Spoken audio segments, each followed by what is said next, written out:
I don't think it's just that simple here. So everybody's blaming Amazon and saying all of a sudden, what has changed? Amazon has been around for a while. The numbers out there are getting worse. Macy's traffic was down 7%. Kohl's traffic was down 4%. So I think the consumer is under a lot of pressure out there. And I think the other issue is that a lot of these companies are chasing all the same growth categories. Right. So, growth has sort of hit the wall.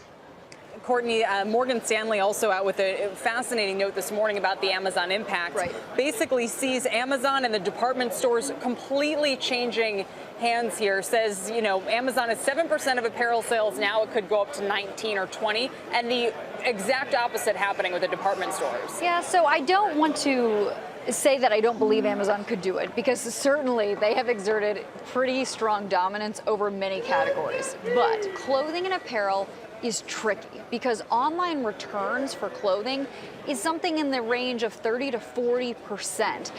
When it's in store, the return level is much lower, something like 10 to 12% on average. So if you want to make that a profitable business, it's much harder to do that online.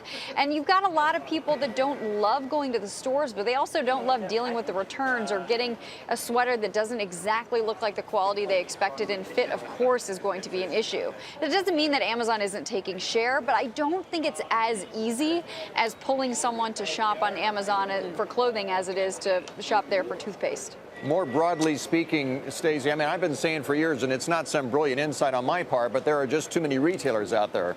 Are we starting to see that come home to roost now as retailers, as you were saying, and Courtney was saying, you're going after the same growth categories right now. You have too many retailers chasing the same customer.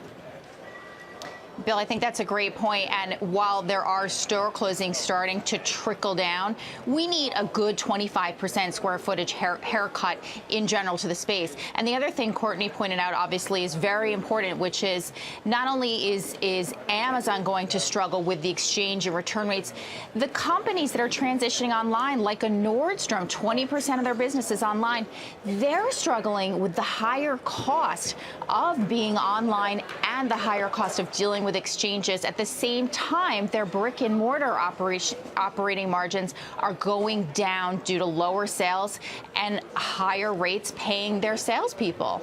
It's interesting, too, to look at who might win regardless, who could sell through the department store channel, Courtney, but also who could sell through Amazon. So the names called out in this Morgan note include PVH, VFC, Hanes, and Children's Place. So some suppliers sort of poised to benefit in either world, they think. Yeah, and it's very interesting. I think looking at Amazon for a long time, some of these clothing manufacturers or vendors looked at them as a competitor, but then as times have changed and they've seen consumers migrate there for a shopping platform, I think they've sort of thought, well, if you can't beat them, join them. And you might have to be able to offer your merchandise there. I do worry a little bit about Amazon's dominance when it comes to putting some of these big retailers potentially out of business or taking some of their share. I worry what that does ultimately to the consumer. If Amazon becomes so powerful that all of our commerce goes through there, then are our choices limited? Are the prices going to go up? I worry a little bit about that. I mean, that's the conversation that we had when Walmart started to grow, but we haven't quite had that with Amazon yet, which I think is interesting.